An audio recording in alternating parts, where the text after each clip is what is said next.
Well, thanks everybody for coming to the Valentine's Day special edition Faculty Confidential here at the Schusterman Library. We're live from campus, which is very exciting that you could all join us. My name is Katie Prentice. I'm the Associate Director here of the library. We did advertise that Stuart Brower would be moderating, so bait and switch here at the library. We do that sometimes. But he had to go to Oklahoma City, so he sends his apologies. So here I am. I'm joined by our OU-Tulsa President, Dr. John Schumann, and our Assistant Professor, Meg Myers-Morgan, to talk about writing, which is something that we talk about a lot in academia. The libraries, we like to collect it and have it available for everybody, and faculty and staff and students, we do writing, we have writing, we facilitate writing, we write. And often it's very serious writing, and often it's fun writing, and often it's somewhere in between. So today that's what we're going to talk about, are those things that are beyond the usual journal articles. What is it? What does it mean? And these two are going to talk a little bit about their experiences in those different kinds of writing and what it means and how they got to this point. So let's start there. He has notes, so I'll let you. So sure. Would you like to go first and tell us a little bit about, like, how did you decide that one day, I'm not just going to write journal articles? Okay, yeah, I thought that was a good starting point. So all of us here are academic in some way or form, and I guess early when I started my academic career, I recognized the pressure to publish. Fortunately, as a medical doctor on a med school faculty, I was not in the publish or perish position that many folks in the humanities or natural sciences are, because as a clinician you kind of earn much of your salary just by doing the clinical work. Nevertheless, the publishing can gild the lily and help you get promoted and do all those other kinds of benefits. But here was the problem, is that I pretty much didn't like academic writing. I tried to force myself, maybe the square peg into the round hole many times, and I really struggled with the fitting the format and the style of science writing or medical journal writing. And so and I was pretty unhappy actually early on in my career, and so I decided that I was going to do stuff that I liked to do, but somehow make it work, somehow do what I liked and write what I liked, but make it sort of count twice, make it count for kind of my own passion, but also academia, and that worked. It made me a much happier person, and I didn't really know how to do that, but I just sort of figured that since I didn't have the perish part of the publisher perish, that I could just make it work, and anything I published would sort of be seen as gravy, and that's kind of how that started. Mm-hmm. And so I've done some academic stuff, but the vast majority of what I do is non-academic writing. So. Yeah, so I started writing before even getting into the field of academics, and I was primarily writing about being a mom, which a lot of people do, and I had a blog, and I've had a fairly strong following there. And then once I transitioned into academics, it was really great to write about the students and write about the experience in the classroom and write about the experience being here and sort of trying to run a program. And so it's kind of morphed into all things that I think hit maybe modern womanhood. So it may not be as directly tied the way yours is, but I feel similar in that I was going after something that was both passion but also kind of connected. So I've been published in places like the Chronicle of Higher Education when I talk about, like I did a piece on gender dynamics in the classroom. A book of mine came out 2 years ago, and I continue to do the blog and do some writing for magazines. My alma mater, Drury University, I do a regular article for them about teaching. So really mine is kind of bringing that human experience, even though it's sort of academic, to writing. Does that answer? Oh, absolutely. So I guess thinking related to, where you got started, what became your very first thing that was fun to write about? Like what's your first inspiration? Oh. Go for it. Let me think. I mean, my kids, because that was traumatizing to become a mother, and so I think you kind of bring art from trauma. I'm serious. You bring art from trauma. I think sort of taking on a PhD and taking on the classroom, those were kind of difficult obstacles that I think that was very inspiring. Where can I find the humor in that was sort of my inspiration. What was the question again? What inspires? The first thing I did that I really liked doing was an op-ed. I mean, and that's something that I would recommend to any of you that are interested in non-academic writing, because you are basically a subject matter expert by virtue of being an academe, and so editors will like you or will value what you say or give you credibility. And so an op-ed is something, it may not be the format that you want to write in, but what's nice about op-eds is they're usually a reaction to something. So I think they're a structured format that can allow you to express your own opinion. I mean, it's one of the rare places where opinions are actually welcome without footnotes or citations, and you can espouse something. And so the other part of the creative spark is that in the medical education system, so I went through college and then medical school and then residency, and I found both medical school and residency to be very creatively stifling times. This is a common complaint amongst many medical students, not all, but the sort of the amount of material you have to study during medical school and then the hours you put in during residency really just make you not bitter. Yeah, right. So I mean, but you know, people have professionalization processes through whatever field they do. So it doesn't necessarily. I don't think it's unique to medicine, but it just, unfortunately, I think doesn't lend itself well to creative pursuits. So a lot of times you'll see senior physicians who have passions, gardening. I think there's a surgeon neighbor that I had who loved playing the piano, and I was always sort of puzzled that that doctors would spend so much time in these other pursuits. But now I totally get it.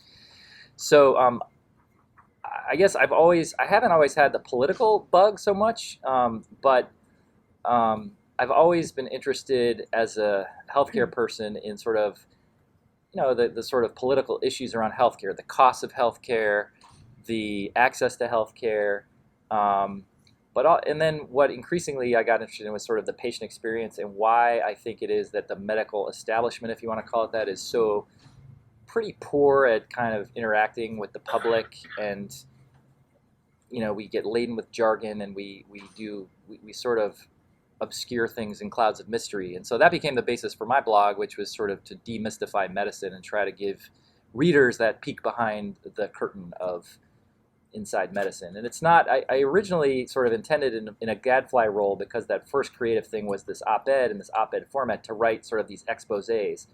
And part of the process of becoming, I think, a creative writer or an essayist is finding your voice.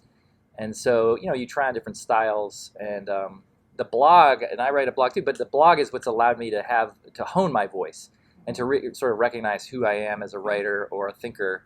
And, I delve into humor, although healthcare is not something that most people find humorous, but I try every once in a while. I think the blog's a good beta tester before I publish something traditionally, because then you kind of get feedback from the people on the blog, or at least I've felt that. But it's not, I don't think it's just inspiration, at least both with you and I. You really have to do it all the time and be prolific about it.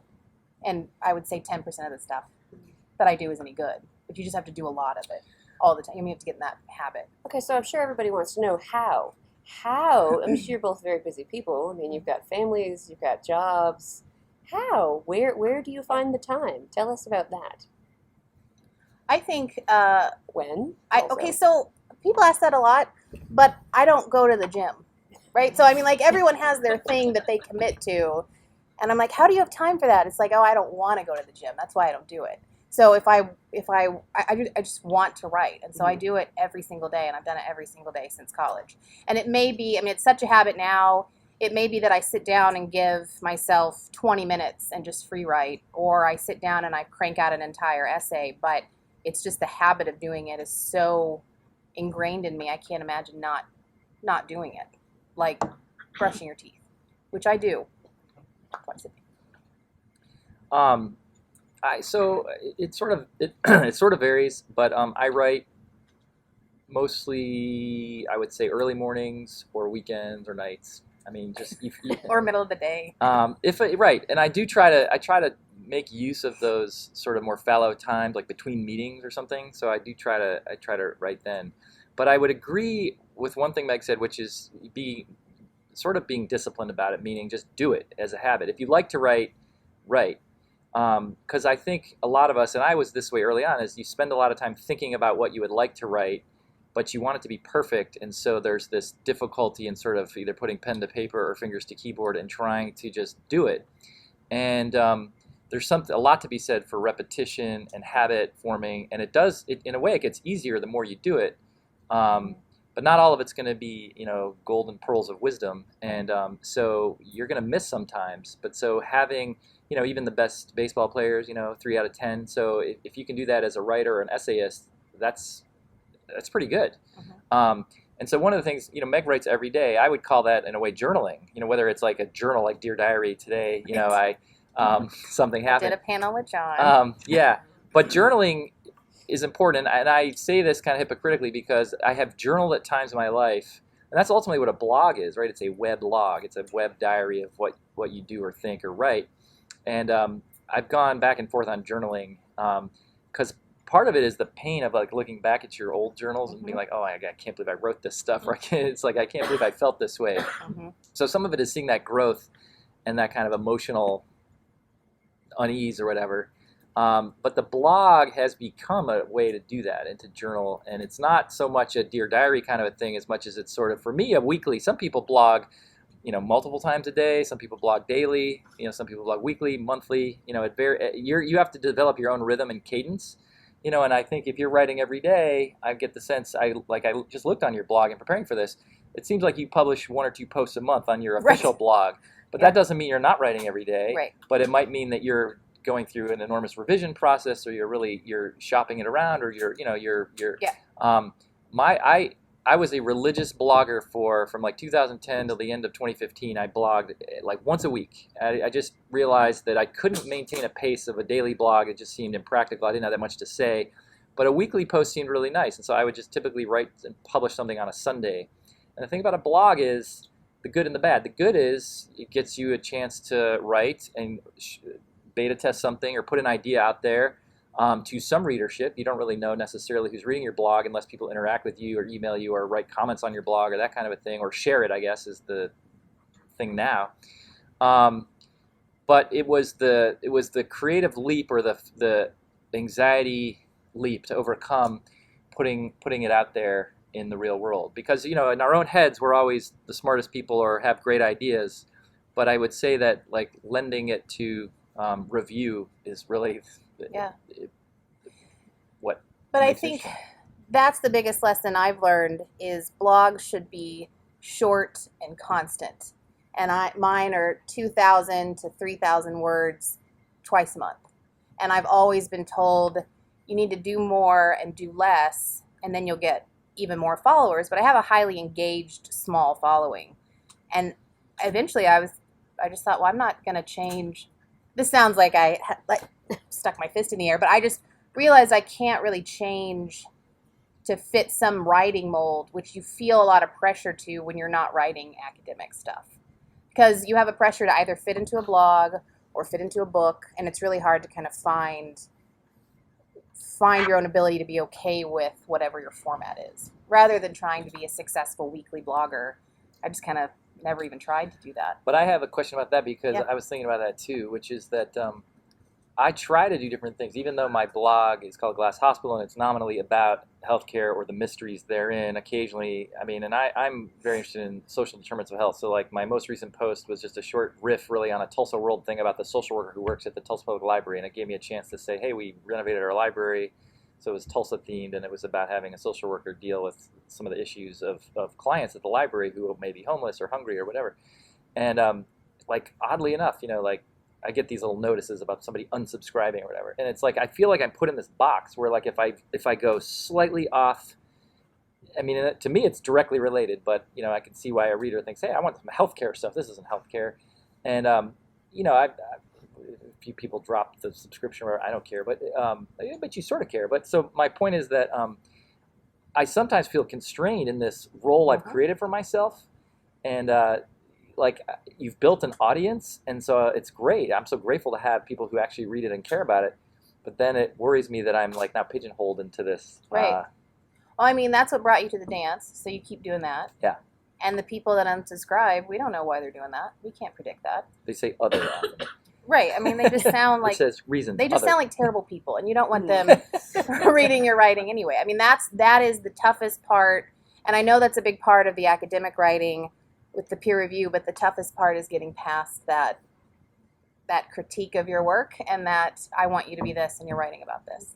And I felt that transition when I went from just talking about motherhood to now talking about the classroom, where I think I've gotten feedback where it's like, I really just want you to write about your kids, like, pooping in the hallway or whatever, which is great, and I'm happy to do that. But I'm growing as a person, so the writing has to grow, and you're in a different role now, so it makes sense that your writing would kind of reach out. So thinking a little bit about the feedback, in theory, in the academic writing, that the feedback you get is peer review. In theory, those people have some level of expertise. What's the weirdest feedback or oddest feedback you've ever gotten from your, the people who read from you? Have you gotten any weird feedback other than keep writing about your kids pooping in the hall? I get a lot of, you should write about this thing that happened to me, or you should write about X. Uh-huh. But the weirdest feedback, or the one that I struggle to react to is, oh, I read your book. And then I have to say, What'd you think? And like, it's just this awkward, or you just say thank you. And I just sometimes feel, and I'm sure that's weird to like see I don't know, it must just be weird. But to get those sort of, I read that, and then there's no, that's the one where I struggle, because I feel like I'm supposed to coax them out of it. Well, you are the author, right? Right. So, I have a question. Yeah. Go for it. oh yes, please. I mean, we are live. Are we really live? Like No. Facebook Live? No. Oh. It's interesting because I am the opposite, right? So I do academic writing mostly. I do none of the other. Although I do have like 3 op-ed pieces in draft form on my computer, because occasionally it'll hit me. I'll get mad about something or whatever. But then I never have time to prioritize that kind of writing, because the other thing for me is the more, the one I need to do for my job. And yet I actually went to this. So I went to this really interesting training at our council, our National Association of Deans and Directors of School of Social Work. That's a mouthful. They hosted this group, and now I can't remember of it, so I'll have to look at it and tell you later. But I think it was something called Op-Ed Project, and they come and they present this research about how most of the columnists who write in most of our newspapers across the country and the world actually are white men. So when you think about the body of work that we have around op-ed pieces, they're almost like solely from this one point of view.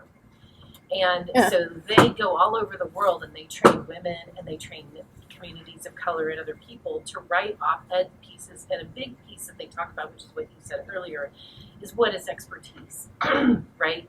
And so they walk through this exercise, and they like talk about like there's expertise that's personal experience, and then there's expertise that's academic in nature and whatever.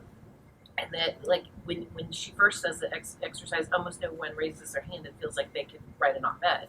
It's a room full of professors, right? It's ridiculous. So then they walk through the exercise and then like talk about how you can like change your writing. And so that's one thing I wanted to hear you guys talk about a little bit, is sort of how you can translate some of your research and some of your expertise into op-ed pieces that maybe have more influence, and in some ways maybe even expand the what people are reading about your actual research to a broader audience.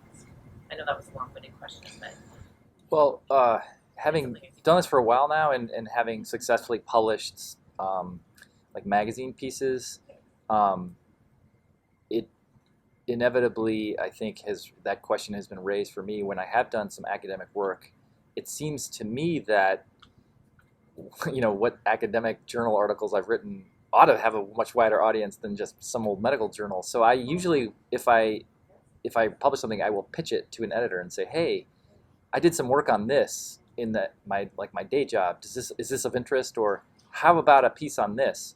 And I get, that's one way to broaden it, I think. And I think that's genuine, because if you've done the work academically and gotten through peer review, it's only going to amplify your work, which in the world of promotion, I think nowadays, and we've had previous faculty confidentials about this, with altimetrics and how much Q value or whatever it's called. So there's that aspect of it. I think the dream probably of probably many of us is to write something that moves somebody so much that like they say, oh, I want you to write a book, or I want you to. So I had a colleague at the University of Chicago who was a primary care doctor just like me, and he wrote a blog. He's a doctor who's a Buddhist, a practicing Buddhist, and so his blog was all about Buddhism and medicine and this kind of thing. And so he had a publisher write to him just by reading his blog and said, I really want you to write a book. And I was like, wow. He didn't have to do a book pitch or a book nonfiction book proposal. And so similarly, though, I realized that sometimes that's happened where I did a research article. I was just part of a team that looked at a data set of, I think it was 500,000 hospitalizations over a decade or something. And we looked at how many times patients sign out against medical advice. So there was some empiric research. And I didn't even do the statistical analysis. All I did was really think about the concept of the design and help with some of the writing. And lo and behold, a producer from the radio show Marketplace happened to see the thing and somehow got to me. I wasn't the senior author or the first author, but I don't know exactly how he found me. I think, because I blogged about it. That was why. So the producer got to me.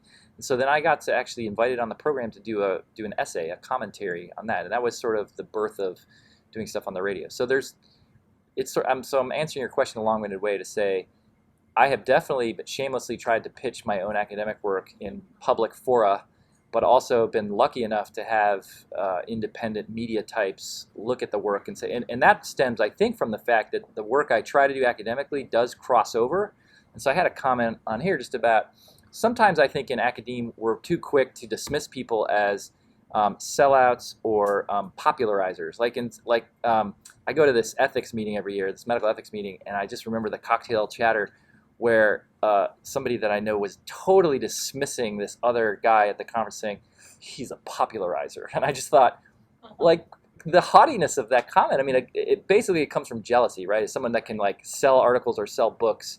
But maybe it does come from a true point of dismissiveness that you're a popularizer, therefore you're not a serious academic. Well, you can imagine probably where I fall in that spectrum. But in the other word of a popular, so I don't call it a popularizer, I call it a crossover.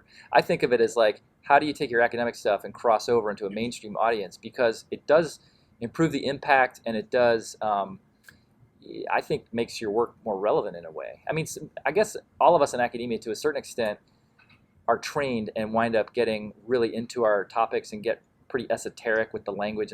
And like, I've been in the stacks in the library, dusty tomes, not recently, but way back when, writing papers. We and don't thinking, have dust here. No, I know. That's what I love about this place. It's so clean and shiny.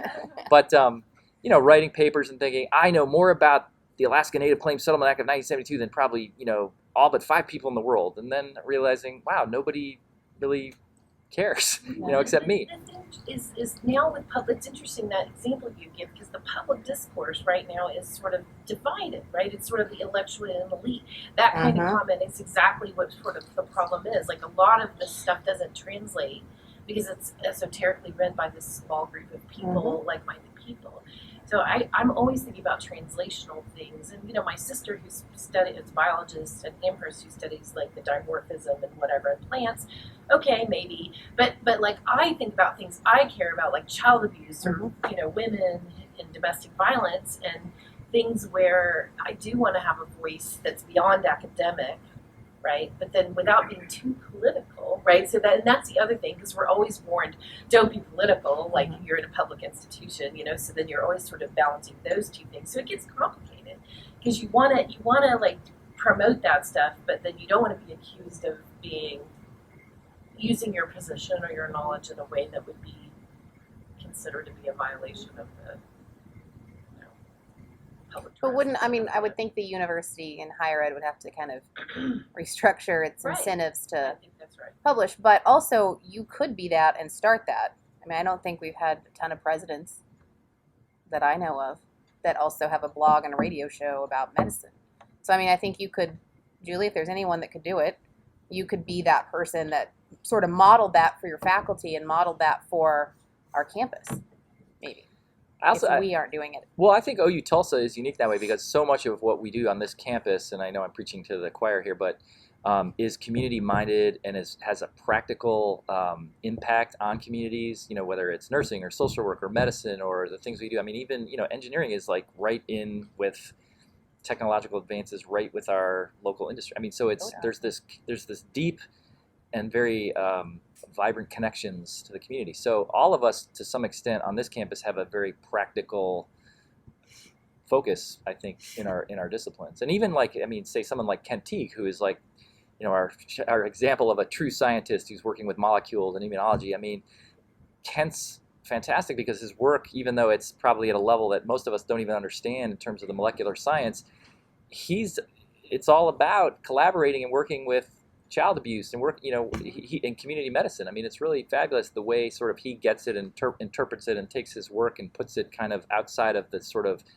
very narrow biomedical scientific realm. Mm-hmm. So I don't know. I think it gives us a platform which we can probably use better. Yeah. I don't know. But I also think, to kind of comment on that too, I remember when I did my op-ed for the Tulsa World from child mental health services in the school, and I was real fiery and was writing away really, and I think it was good writing, and I kind of referred to Karen Mulkey, and I think Dr. Schumann also commented too and said, TPS is kind of our partner, maybe we could change the language a little bit, which I did, but I think that it was well received, and it was kind of a nice way to collaborate together to kind of get that information from other people about what it sounded like when you read it, and I thought it was a really good experience and a good way to kind of work together on it too.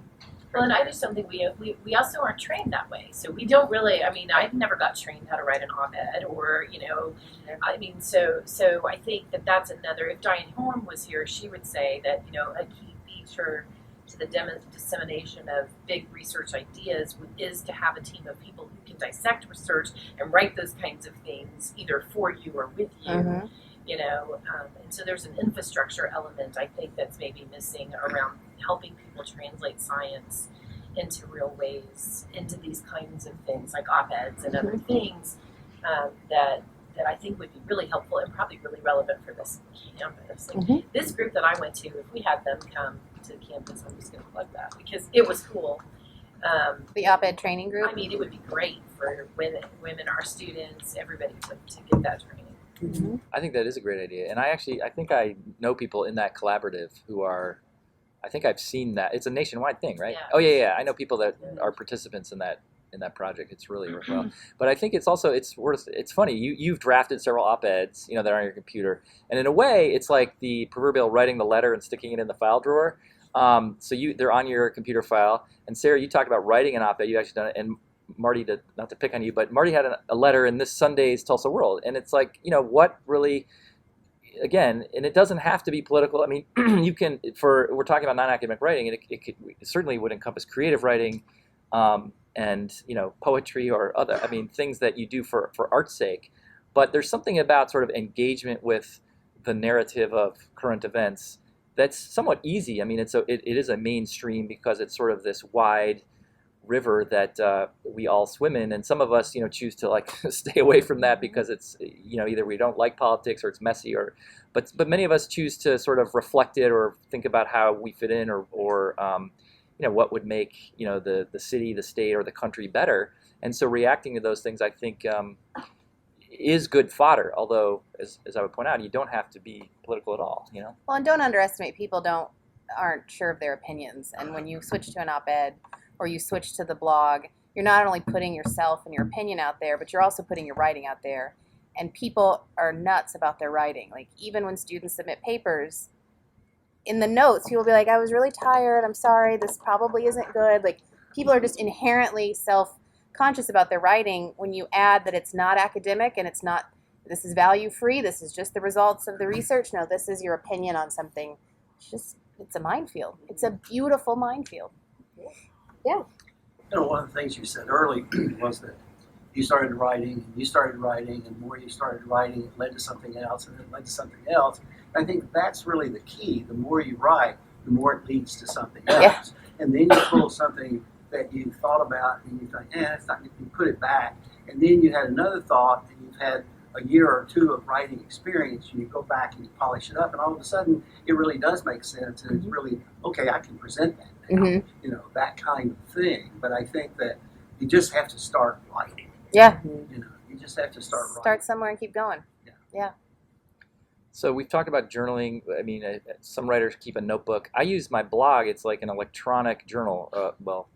So what I mean is, it's a drawing board. Well, it's less an archive than sort of what Dr. Hudson was talking about. I if I have an inspiration and I'm near a computer, I just quickly put a title or a few lines of text, and then I may never come back to it, or I may actually flesh it out, and I may come back. So I may have 100 ideas. Yep. And I learned about that actually from Atul Gawande. If you read medical stuff, he's sort of the sine qua non of medical writers these days. And I read an interview with him where he said, he was talking back, this was several years ago on his BlackBerry. He had 124 ideas that he had written down, and I thought, oh, that's a good way to do it. Like, let's just keep track of the ideas. And so I sort of do that now, and yeah, I mean, it's true, and I've having done it for a while now, I have been able to go back and kind of cull some things and say, oh, this might. I forgot I even thought about this. This would be a great topic, and it suddenly gained some currency or something. But one of the things that I've done the same thing for probably 20 years, and you go back and you say, because you've had a different experience, then you take that, but you add it to this, and it's sort of like knitting a sweater, and it may take you 5 years to get that whole idea fleshed out, but you don't have to sit down and write it in an hour. Right. You know, you just sit down and write, and it may be just a paragraph, you know, and I must have, like you say, hundreds of one paragraph, you know, titles in a computer file, you know. But you say, you know, I thought about that, and you go back and you pull it out. Mm-hmm. Exactly. I was curious about your thoughts, Meg, or anyone in the audience who either reads blogs or is a blogger, because my whole thing with a blog was, for a decade, I was told by a good friend of mine who's a prolific blogger. He said, you know, he calls me Jack. He says, Jack, you should write a blog. And I always say, what's a blog? You should write a blog. What would I say? You know, you should write a blog. Who would read it? I mean, these were all the questions I had. So literally 10 years of inertia, just like fear. It was just fear. And so finally, I don't know what possessed me, but I think I was just going to do it. And part of it, too, was like the whole, I'm not a computer person, so this whole idea of like a software thing, or, you know, it's really, I will say it's easy. I mean, Google Blogger is still free, and I use WordPress, which is free and is, I think, still pretty out there, pretty popular. But many people have, for a long time, I think, several years now, said that blogs are dead, or they're a dead form. Blogs, well, you know, nobody has time to read blogs. They're too, you know, Twitter, 140 characters. It's micro-blogging, right? So, you know, it's very hard to be witty, funny, and informative all in 140 characters. But, you know, the savvy people will use Twitter or Facebook to link to their, you know, longer pieces and all that kind of stuff. But this is not a social media talk, really. But I would say this: if blog is something you've dabbled with or thought about, do it for yourself. Do it as a journal of your ideas or your thoughts about whatever you want to write about. And that may not be the form that you like the most or whatever. But even with the predicted demise of blogs, there's always going to be a role for them. For example, authors who usually have author websites, you know, that sell books and do media appearances and speakers things. Like Meg has a really sharp, nice blog, and the headline things and blog is just one of those items. But in fact, it's probably the most active part of your website is your blog, because you update the blog the most. Whereas your book, you know, came out, it had a big splash, and all that stuff. Yeah, and it has it right. So my whole website is just a blog, basically. And I mean, it just is a blog. I mean, so I feel like blogs in many ways have become parcel to other parts of a platform on an individual. Because we live in this self-starter kind of society, the sharing economy, you know, where everyone is a market unto themselves, and we're promoting ourselves more than ever. And so, you know, I see this with authors, producers, people who make content, right? And so in the digital world, so much of whether it's, you know, video, audio, text, all is kind of mushed into this idea of just digital content. And so those that can create, I guess, do and have you have to have a calling card. So a website or a blog serves as a calling card to do that kind of stuff. But another point you point out of just doing the writing, you get asked to do more stuff, which I think is great. And I thought for the purpose of this talk, it was kind of funny. I look back. So my best relationship and best publishing has come with NPR. I'm a huge, so my other big like learning point here is, what do you like to read? You know, so if you want to do non-academic writing, if it's artistic and it's poetry or novels, that's great. Read a lot of novels, and if you're going to write a novel, you know, do it. The other big thing about non-academic publishing, that is, if you want to actually get it published, you can always self-publish. I mean, that's more available now than ever before. But if you want to, in a sense, sell it to a publisher or to a magazine or a you know, newspaper or a content provider now, you have to know how to play the game. And there is a little bit of a game to learn with that, which is not easy because it's very opaque. And so having like most, I find, magazines, I mean, they'll put on their masthead who the editors are, but they often won't put their emails or their phone numbers, or they don't make it easy to contact them. And the whole publishing thing is even much harder, much more opaque, because you basically are told you need an agent. Well, how do you get an agent? You can't sell anything without an agent, and you can't really get an agent until you've written something, but it's like catch-22. But so for me, what happened was I read some stuff I liked, and I thought, I could write for this forum. And it was for Slate, Medical Examiner column. They run maybe once or twice a month a thing about it, and it's about medicine in some aspect, sometimes by doctors, sometimes not. And so I read something that I liked, and so I just reached out to that person who was an academic, and I said, hey, I really liked your article. How did you do that, basically? And she happened to be nice and said, oh, my editor is so-and-so. If you have an idea, pitch it to this person. And so the pitching is an art form too. I mean, because if you just submit an article, they're not going to read it. You have to kind of say very succinctly what your article will say, but then it turns out the relationship is a huge part of it. So I've done, I don't know, 31 or 32 essays for NPR over like 3 or 4 years. And I look back, it turned out I had this incredible like confidence in myself at this weird moment. And it was right before we were moving to Tulsa. And I cold called NPR. And I found out the editor's name, and I just cold called him. And the weirdest thing was he picked up the phone. And I was like, I said, hi, I'm John Schumann. I'm a doctor, and I'm a blogger. And I really like your healthcare site, which is called Shots. I said, could I write for you? And he said, well, he kind of gave me the brush off. He's like, kind of, don't call me, I'll call you kind of thing. And he said, send me some stuff. Well, meanwhile, I look back just today to I sent him this like voluminous thing with like 20 links of all these, and it was like ludicrous because now I know how it works. That like he just wants a terse, like very quick, like almost elevator pitch, 1-line summary of the kinds of stuff I write about and maybe one example of writing. That's it. He's not going to look at an in-depth thing. And it was just so embarrassing because so the first thing was a cold call followed by a forget about it. And it was like kind of like, oh wow, well he doesn't know what he's missing out. But lo and behold, he actually kind of sort of followed me for a couple of years. And then like 2 years later, he actually just reached out and said, hey, I've been reading your stuff. You're consistent. That was the thing, consistency. You're pretty good. Why don't you take a stab at writing something for me? And I was like, oh boy, and boy, was that a process too, because the problem was I tried to put myself in the voice of an NPR correspondent or writer, and I kept doing it. And like I would do it, and he'd send back the draft, and he'd say, I can't use this, I can't. And it was like rejection all over again. And he said, look, the reason I want you to write for me is you're a doctor and you have like doctory things to say. He says, I got lots of great journalists who can do journalism. Yeah. He's like, he goes, I want you to talk about yourself and your patients. Like, that's what I can't get from my regular journalists. And it was like, oh, now I get it. It was like, just duh. And so now I've been able to kind of get into so having this relationship over a long time and getting to know what the editor wants, obviously is a huge part of it. Yeah. To reiterate what you're saying, you do have to just put yourself out there. And I'm in the early stages of a similar thing. I cold called an editor in New York and sort of got the brush off. And I said, but if I send you something, would you promise to read it? I said, do you have kids? And well, yeah. I said, well, this is about kids. And if it doesn't resonate with you, fine. Okay. So that was sort of the start of a relationship that I found out was you start with an editor, and good editors have at least 20, 30 really good agent contacts. They'll shop it for you. And then if you then sell an agent, then the agent will go find the publisher because he's got 20 or 30 publishers in his Rolodex. His iPhone. So anyway, but you just have to sort of put yourself out there.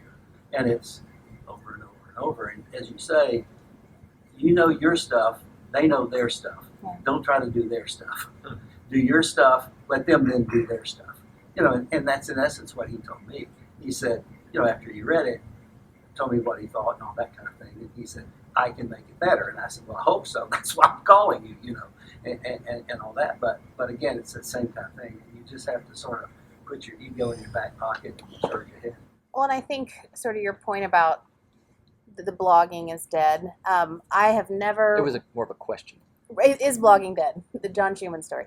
I've never read a blog.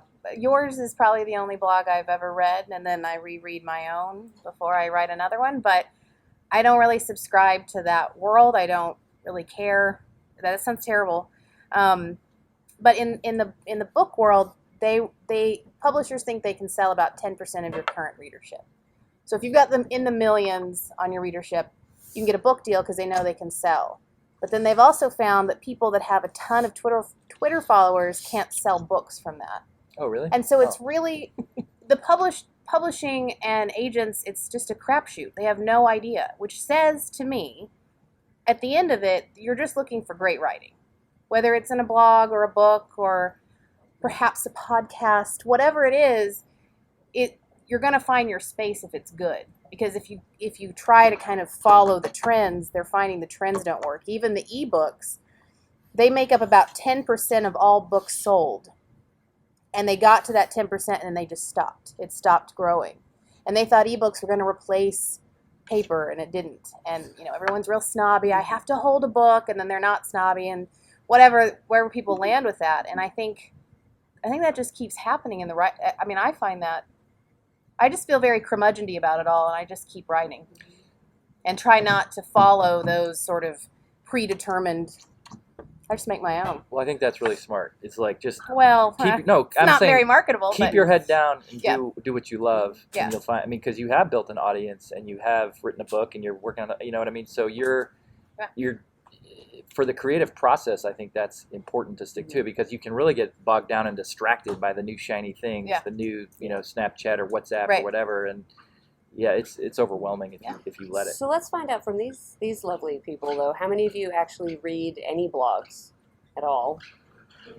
Or will you start reading a new one today? Yeah, clearly you have two to choose from. Or if do you both. haven't- or one, or both. Okay, well, how many of you are on Twitter? Because clearly Twitter doesn't sell books, so that's a smaller number. So there is. I guess I'm on Twitter. Yeah, you're on Twitter.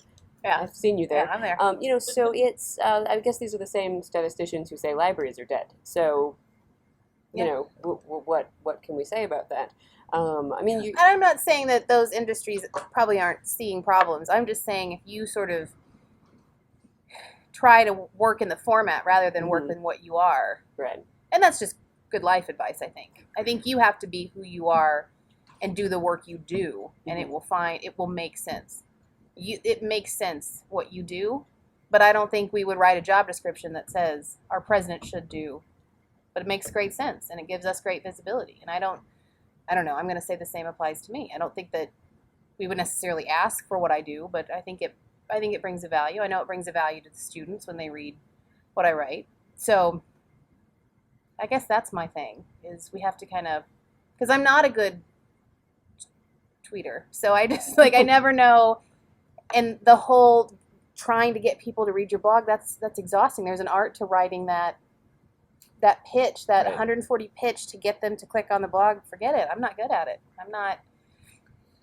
I saw only a few hands on Twitter. I would say this. I spent 4 years people telling me I should use Twitter and thinking, God, why? I mean, I do not understand this thing.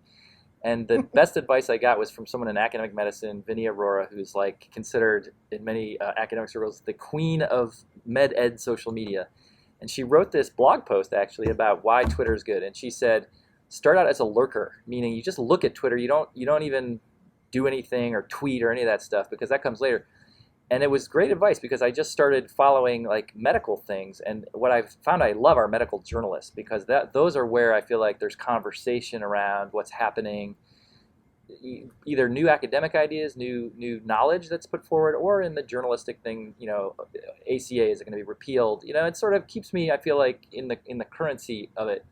And so now I do have a Twitter thing, but it's mostly just to link to the blog or occasionally retweet things that I think are really meritorious. And then we have a Twitter account for OU-Tulsa, which I get a little bit of help with that, but we don't tweet a whole lot. Mostly we retweet a lot of OU stuff.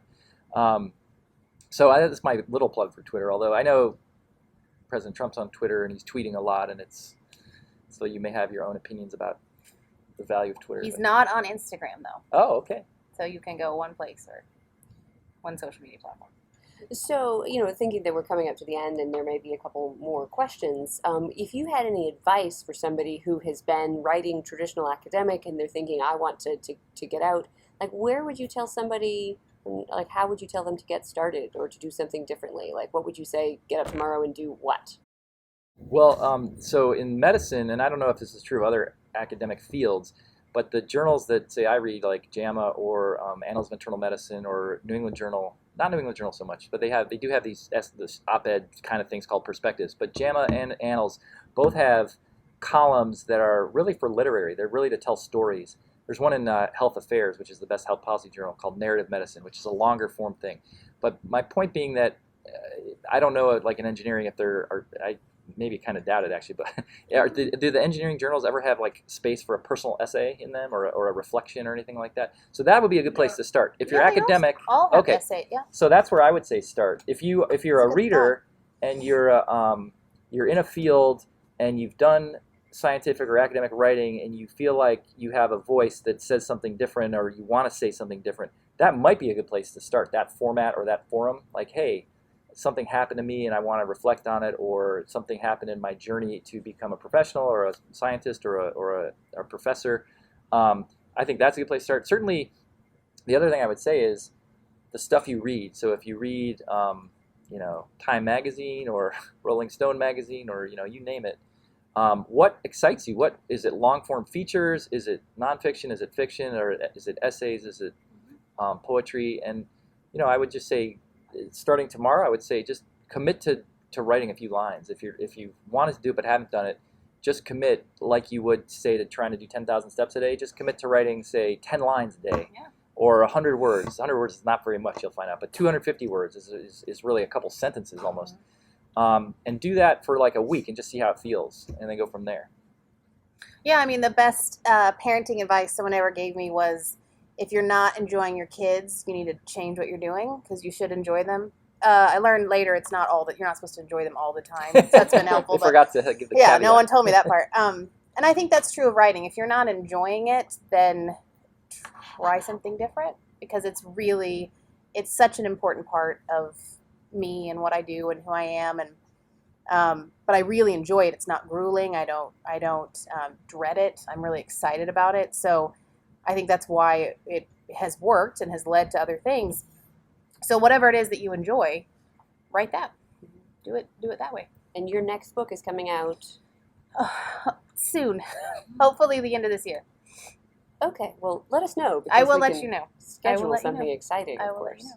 What other questions does everyone have? Is everyone just in awe? Excitement?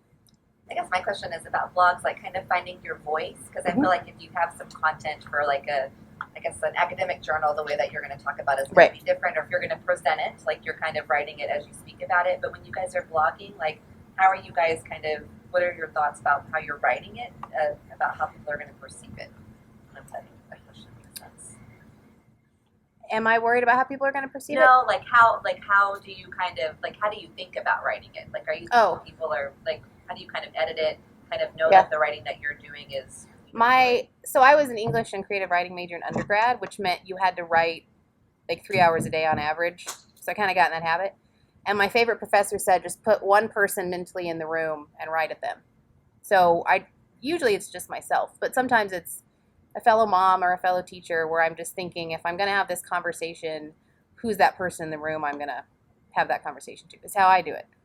But I'm writing much, much more personal things than you are. You're writing much more boring things. No, people have people are already interested. You're trying to look at it from a health consumer point of view. So how does a person sitting on the table, is that what you call it?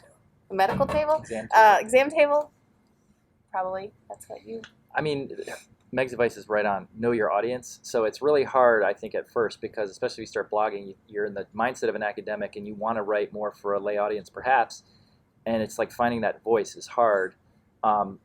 I went to a writing conference that was actually for healthcare professionals about doing more writing or selling a book, that kind of thing. It was really valuable because of just the context it made, let alone all the creative ideas that were flowing out of it. And it had a writing workshop as well. But one of the key take-homes from it was know your audience, because that's also, to a certain extent, it makes your writing crisper, but also it's more for the sales part, which is if you are going to sell an article, an essay, an idea, or a book, if you don't target a specific audience, they will reject you and say, who is this for? And you can't just say it's for everybody. Unfortunately. You want it to be for everybody. You want it to have massive bestseller You want it potential. to be niche, but with millions of people in that niche. Exactly. It's rough. Which can be hard. But I think, were you also asking, just as an academic, when I write on a blog, am I worried about how it will be perceived? Like, No, I'm people not won't... worried about it, but just kind of when you go into What's your the angle? writing of it, because like I guess the feeling that I have when I write academic, like a manuscript versus like writing for a presentation or what I want to say during the presentation, they're different. Yeah. But I wouldn't just read everything that I said in this article during the presentation because it wouldn't flow right, like it wouldn't be perceived very well. And that's what I'm kind of wondering is like, what does the flow look like? How do you kind of get in that mindset of blog writing?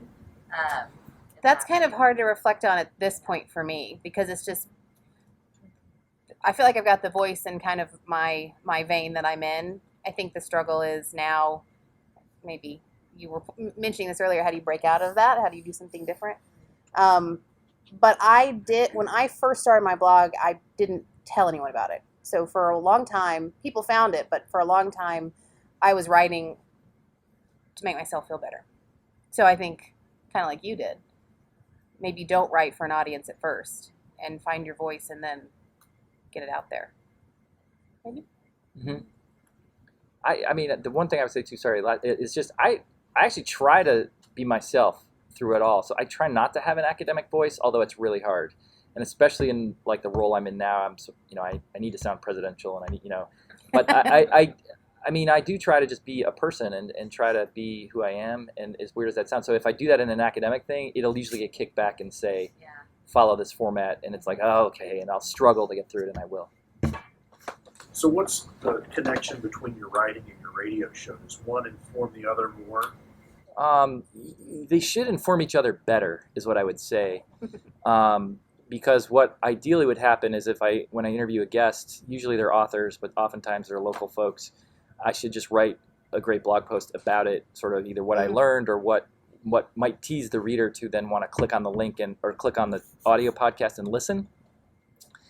But they happen in parallel tracks almost simultaneously, and so there's not a huge amount of overlap, which is probably a good thing for me to think about. But basically, the radio thing happened because I was doing.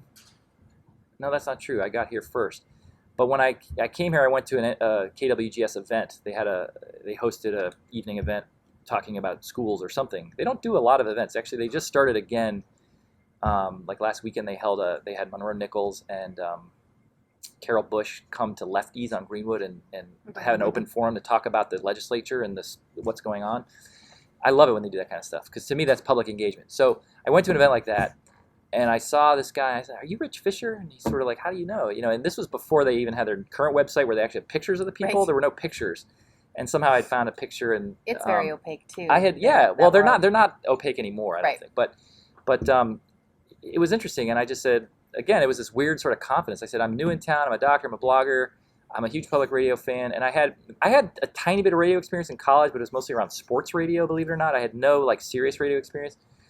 And lo and behold, he invited me down to the station, and he said, "Just come visit." And so it was Rich's. I just thought about pitching ideas that maybe they could do as stories, not knowing how small KWGS is and how like limited its budget is, and they don't do a lot of like news or features themselves. I mean, it's mostly piped in from national. And he right away, he just said, hey, these, I looked at a couple of your blog posts. These would make great essays. And so I started as doing commentary on Studio Tulsa, and I would do 2 to 3 minute little short essays. And longtime listeners know that originally the show was an hour, and Rich always had a commentator on at the end of the hour, kind of like Terry Gross and Fresh Air. Now he's, for probably close to 15 or 20 years, it's only been a 30-minute show, and he only occasionally will use those 3-minute essays as filler. Like if he doesn't fill up the full half hour, it's pretty easy to talk to someone for half an hour, I find, if you're prepared. So I started doing that. Then he, for whatever reason, he decided to ask me to guest host, but we would do it. He would limit me to medical stuff, which was fine because that's kind of the area that I'm comfortable in. And they would throw books my way. They'd say, hey, this looks interesting. You want to do this? It's a medical topic. And it could be about healing. It could be about end of life. I mean, it's a pretty wide thing when you think it. So, and then that led to me, I pitched the idea of doing my own show, which I did for 3 4-season episodes, very limited edition summer podcast. It was the only time I had time to do it. And they were broadcast actually. And those were more multifarious. They had multifaceted. They had long form interview plus essay plus a whole media review piece. And those were really hard to put together without like a full-time producer. So now what I do is just do the Monday spot, and it's pretty easy because the main trick is the wrangling, is finding a guest, and then getting the guest time to record and a time when I can do it, which is schedule can be tricky. Recording it, and then we do have an editor and producer for that show that Rich already had. So I just basically record, and it's usually just like in one take. It's just like a long conversation, and then it gets whittled into a nice 30-minute package, which is good in the one hand because it's good for podcasts. So people are usually conditioned to like 20 minutes for podcasts or 9 minutes. Hour-long things are harder in a podcast format, I think, unless you're like avid fan of that show. But I basically, as the radio work has ramped up to a consistent weekly level, you've probably, if you follow that kind of thing, my blogging productivity has gone way down. So they probably should cross over more. And I think my big dream is to actually write a book, a nonfiction kind of crossover or lay audience book. And I go back and forth on this a lot. But I think the radio work informs that a great deal. So the answer is, unfortunately, they don't. It's trying to make time for both that's become hard. So they probably should run more in alignment. Well, I'd like to thank you all for coming, and if you could help thank our panelists for sharing their stories. I appreciate all of your time. Faculty Confidential is something that we're thrilled to put on the library with our research team here on campus. Next month, which is March, the Faculty Confidential topic will be about posters and making them better. So if you've wondered about your own posters at conferences and you want them to just take it to the next level, please consider coming to that. Katie, who's presenting next month? Oh, that'll be me. I'll tell you all about making your posters amazing. In time for Research Day, so students should come. Yeah, well, and there's also 2 other sessions for, we have popcorn and posters, making your posters pop. 2 other poster sessions. So there's lots of poster talk in the next month-ish, so that everyone has the opportunity to attend and make posters amazing. That's my personal goal. That should come with the hashtag make posters amazing. So thank you all for coming. Have a wonderful day. And if you could sign the sign-in sheet, and you can have a flyer on your way out for any of our upcoming events. Have a wonderful day. Thank you.